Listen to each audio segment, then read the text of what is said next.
Hello, Janice. Hi, Anthony. Let's talk about how to find the will. How do you find the original will after somebody dies? Where do you search? How do you get access to search those places? And what happens if you can't find the original? We'll cover all these now. All right. So first question you want to ask is, did the attorney keep the original will? That's a very common setup. So it's sort of the low-hanging fruit. You want to just go after that. If you have a copy of the will, like a PDF or a scan or something like that, the lawyer's name is usually written all over it, either on the what's called the backer, or maybe he was one of the witnesses, or in the self-proving affidavit at the end, it'll say that this will was signed in the presence of attorney's name. So that's how you find out who was the attorney. Yep.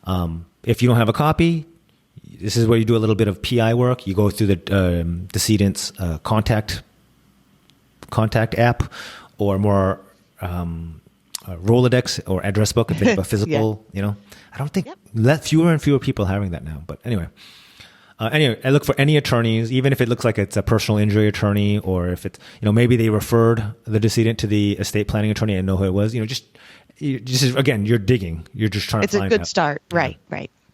If there's a tax preparer or CPA or financial advisor, same deal. Ask them if they knew, if they referred to an estate planning attorney. And eventually, hopefully, one of those trails will lead to the attorney, and you'll see if the attorney has the original of the will. Yep. I just did one like this where the witnesses had the same address, but there was no attorney name on there. So when you Googled the address, it came back to the attorney's office, and then you just start going from there, right? You have to start somewhere. That's, exactly. Perfect example. Yep. You're just digging, You're just digging. That's it. Okay. So then let's say you determine that there is a will, or it must have been at the person's home. You need in New York, you need a petition to search the home.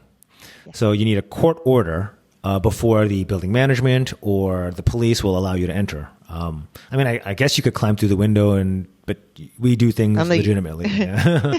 You could, but wait, if you're on the 80th floor, I don't know about that. So thankfully, in this instance, compared to many other court procedures, the court is pretty quick about giving authority or an order to enter, unless there's any risk of a contest of somebody saying no, that's not even a family member. It doesn't happen often. Anyway, in a normal situation, the court turns it around pretty quickly, like a week, maybe two. Yeah.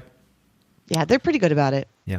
You're supposed to be accompanied when you entered, either by a police officer from the local precinct, or if it's a managed building, somebody from building management. And then the reason for that is because, you're not a full executor yet. You only have this limited authority to enter to search for a certain set of documents, the will, any life insurance documents, any funeral arrangements. Those are the things that need to be taken care of immediately. Yeah. So that's what you have authority to look for. And if you find them, hopefully you do, you have a duty to turn them over to the court immediately. Yeah. Yep. And there's a very similar, in case of a safe deposit box or a storage unit, the procedure is substantially the same. I guess in the safe deposit box, you'll be accompanied by a bank officer for the grand opening of the reveal of what's in the safe deposit box. Yeah. Because there might be cash withdrawals in there. It's just better to have witnesses for everybody's protection from everyone involved. Yeah, you don't want anybody accused of anything. So multiple witnesses is always better. Okay, so that's how you get into a home or other places. So what if you've done all this and you haven't found anything? You have a copy of the PDF, but the original is lost. You just can't find it. Okay, if you can prove that the will was not in the decedent's possession when she passed, say the attorney acknowledges that he had it, or the CPA says she had it, then it is possible to ask the court to just probate the copy of the will. There's some affidavits and some proofs you have to do to say, hey, this attorney had it. But yes, you can keep going forward with just a copy of the will. However, if the attorney says, nope, I gave it to her, so the trail is that the decedent owned the original or held the original, but we can't find it, then the law assumes that she intentionally destroyed it. She tore it up. She shredded it. That's the legal assumption, even if there's no evidence that happened. And there is no will.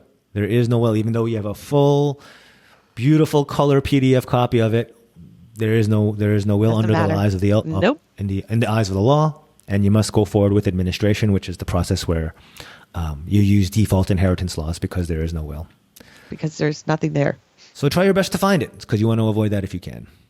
So if you're the one setting up your estate planning, would you suggest mentioning this to your executor of where they might find it, the original, or instead of having a hide and seek and treasure it map? depends. If you're in your 40s and healthy or younger, I mean, telling your executor where you hid your will, when you may not die for another 40 years. I mean, right. Good question. Good point. Yeah. But if you're terminal or if you're of a certain age. Well, for us, for when I'm a professional executor for solo agers, we have an annual check-in call, and that's one of the topics. Like, hey, where's your will? If anything happens between now and next year, where should I be looking? Where shall I look? Yeah. So that's a little bit more like contemporaneous. Yeah. But if you're younger, and I mean, I won't remember, and by the time you pass, you probably have moved it. No. So like it's kind of like we don't want to waste your time, you know? Right. But if you're older and you're doing like you said, your annual executor check-in, that's a great topic to talk about. Yeah. So I suggest Anthony's book, How to Hire an Executor, available on Amazon. And that's something you can discuss with them. Perfect. Thanks, Janice, as always. Thanks, everyone, for listening. And we will talk soon next time. Bye now. Talk soon.